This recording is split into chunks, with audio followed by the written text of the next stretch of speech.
하늘의 아버지 날 주관하소서.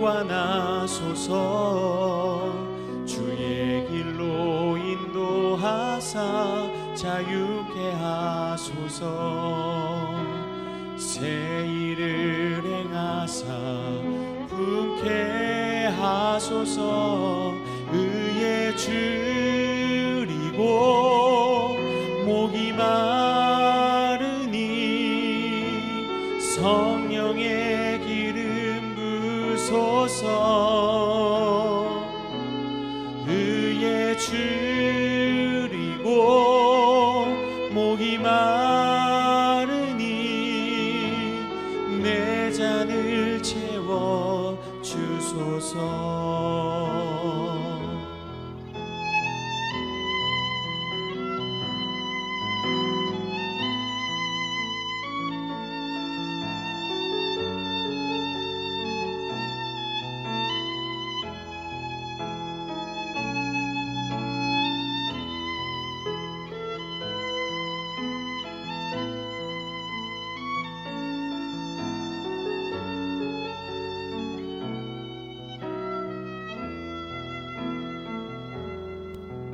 성령으로 채우사 주보게 하소서.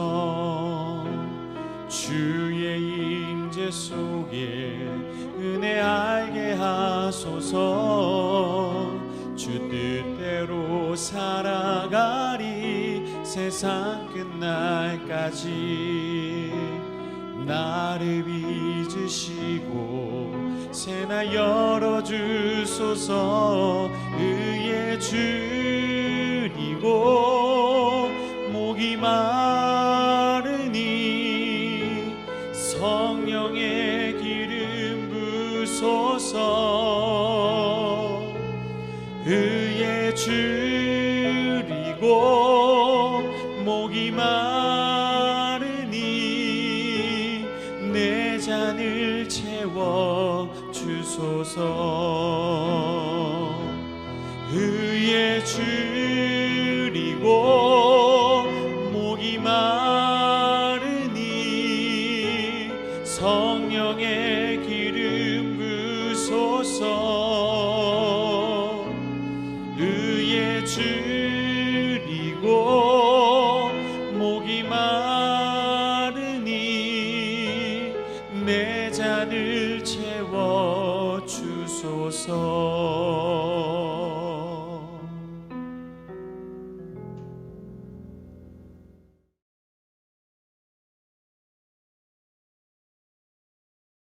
샬롬. 귀한 하루를 아침 묵상과 기도로 시작하는 모든 성도님들에게 우리 주 하나님 아버지와 주 예수 그리스도로부터 은혜와 평강이 충만하시기를 축복합니다. 우리 오늘 함께 살펴볼 말씀은 시편 45편 2절부터 8절까지의 말씀입니다. 우리 함께 읽겠습니다. 왕은 사람들보다 아름다워 은혜를 입술에 머금으니 그러므로 하나님이 왕에게 영원히 복을 주시도다. 용사여 칼을 허리에 차고 왕의 영화와 위엄을 입으소서.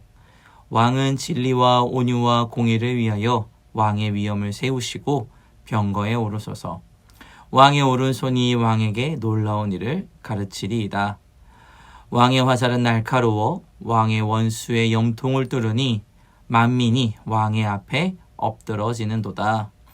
하나님이여 주의 보좌는 영원하며 주의 나라의 규는 공평한 규이니이다. 왕은 정의를 사랑하고 악을 미워하시니 그러므로 하나님 곧 왕의 하나님이 즐거움의 기름을 왕에게 부어 왕의 동료보다 뛰어나게 하셨나이다. 왕은 모든 옷을 모략과 침향과 육개의 향기가 있으며 상하궁에서 나오는 현악은 왕을 즐겁게 하도다. 아멘.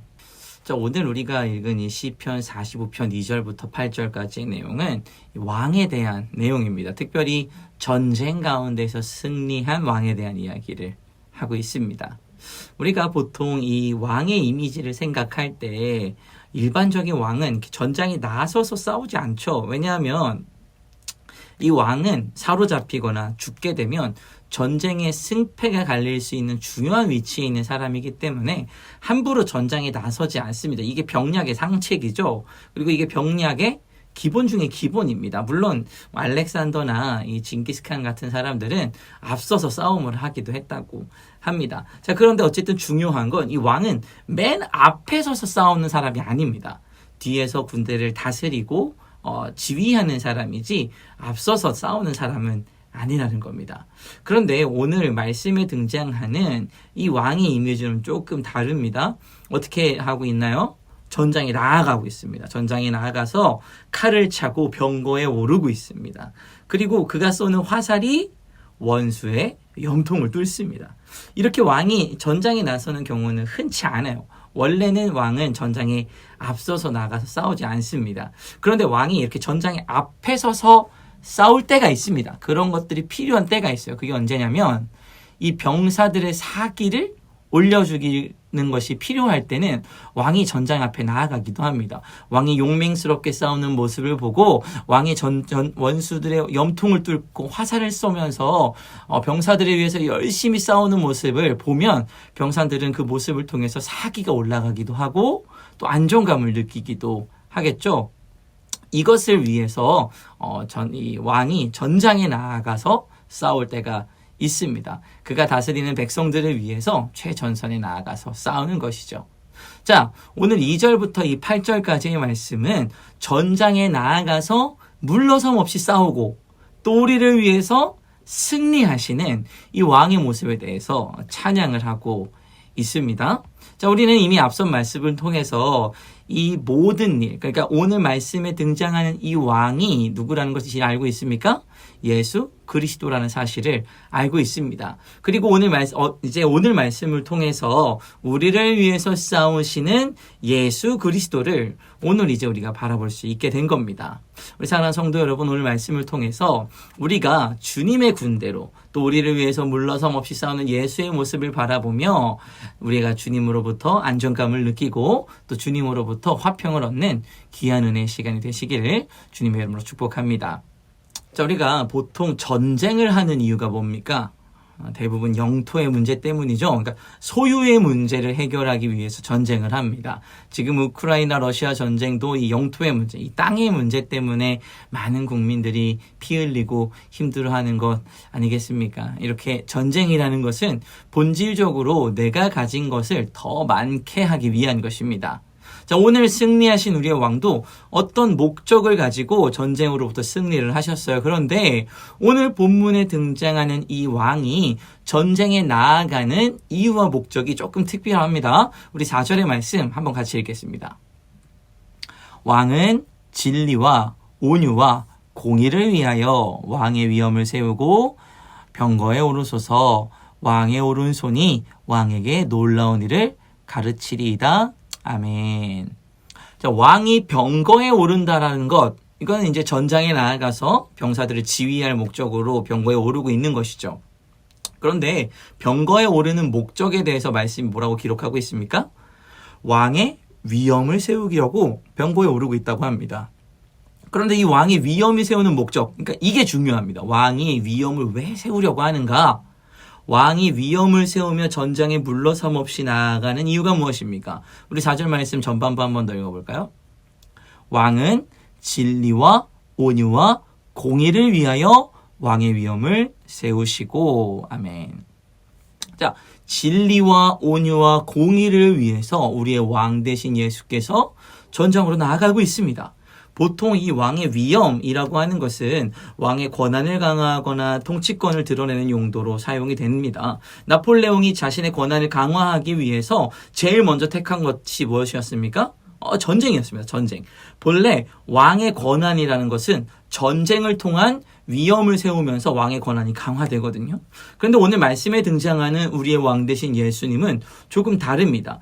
자신의 위엄을 세우시는 이유가 자신의 권한을 강화하고 자신의 통치에 대해서 드러내시기 위해서 전쟁을 하는 것이 아니라 진리와 온유와 공의를 위해서 전장하러 나아가고 있다는 겁니다. 자, 그렇다면 오늘 이제 우리가 주목해야 하는 것들이 결정이 됐습니다. 바로 진리와 온유와 공의가 무엇이냐라는 겁니다. 예수님께서는 이것을 위해서 전장으로 나아가고 계시고 이것을 위해서 승리하고 계시다고 오늘 말씀을 계속 얘기하고 있지 않습니까? 그렇다면 예수님께서 지키시길 원하는 이 진리와 온유와 공의는 무엇입니까? 우리 에베소서 6장 14절부터 17절까지의 말씀 같이 한번 읽어보겠습니다. 그런즉 서서 진리로 너희 허리띠를 띠고 의의 호심경을 붙이고 평안의 복음이 준비한 것을 신으로 신고 모든 것 위에 믿음의 방패를 가지고 이로써 능히 악한 자의 모든 불화살을 소멸하고 구원의 투구와 성령의 검 곧 하나님의 말씀을 가지라. 아멘. 우리의 대장 되신 왕께서 전장에 나아가시는 이유가 무엇입니까? 우리를 진리와 온유와 공의로 무장시키기 위해서인 것입니다. 우리 예수님의 관심사는 늘 여기에 있습니다. 예수님께서 원하시는 승리가 바로 이것입니다. 우리는 흔히 우리가 이겼다고 얘기할 때 어떤 성공을 기준에 두고 이겼다고 이야기합니다. 재물, 자녀, 안락함과 같은 것들이 우리의 승리의 기준이 되고 우리의 성공의 기준이 됩니다. 그런데 예수님의 입장에서 승리의 기준은 우리가 얼마나 진리로 무장되어 있고 말씀으로 무장되어 있고 공의로 무장되어 있는가를 예수님은 성공의 기준으로 살펴보시고 승리의 기준으로 바라보고 계시다라는 겁니다. 사실 모든 전쟁은 이미 우리 주님에게 속해 있습니다. 믿으십니까? 그리고 모든 승리가 이미 주님에게 있습니다. 주께서 이미 다 이기신 전쟁에 우리는 주님 편으로 참여하는 것뿐이죠. 주께서 우리로 하나님의 말씀으로 이미 무장하게 하셨고 무장할 수 있을 만한 모든 말씀과 권한을 우리에게 다 주셨습니다. 그런데 문제는 우리는 마치 사울 왕의 갑옷을 입은 다윗과 같은 모습으로 세상에 나아가려고 한다는 겁니다. 하나님이 이미 말씀으로 승리하게 하셨다고 이야기하지만 우리의 삶의 모습은 여전히 부족하고 연약해서 세상적으로 나를 이기게 할 만한 것들을 먼저 찾는다는 겁니다. 다윗이 골리앗과 싸워 이기는데 중요한 것은 무엇이었습니까? 사울의 날카로운 검과 든든한 갑옷이었습니까? 다윗이 정말 그것을 입고 전장으로 나아갔습니까? 아닙니다. 다윗이 골리앗과 싸워 가장 이기는데 가장 중요했던 것은 하나님의 이름이 누구에게 있었냐라는 겁니다. 다윗이 골리앗을 이길 수 있었던 유일한 이유는 하나님의 이름으로 다윗이 나아갔기 때문입니다. 오늘 우리에게 중요한 싸움이 바로 이 싸움입니다. 하나님의 이름으로 오늘 우리가 무장하고 있어야 합니다. 예수님께서는 이미 이것을 위해서 승리하셨고 우리는 이 승리를 믿음으로 나아가야 하는데 우리는 여전히 이 승리를 믿지 못하고 다른 것을 구하고 있다라는 겁니다. 우리 오늘 본문의 말씀 4절 한 번 더 읽어보겠습니다. 왕은 진리와 온유와 공의를 위하여 왕의 위엄을 세우시고 병거에 오르소서. 왕의 오른손이 왕에게 놀라운 일을 가르치리이다. 아멘. 주께서 이미 우리를 위해서 승리하셨습니다. 그리고 우리에게 승리할 수 있는 무기를 허락하셨습니다. 이제 우리에게 중요한 것은 우리가 이것을 가지고 세상으로 나아갈 수 있는 신앙의 고백이 필요합니다.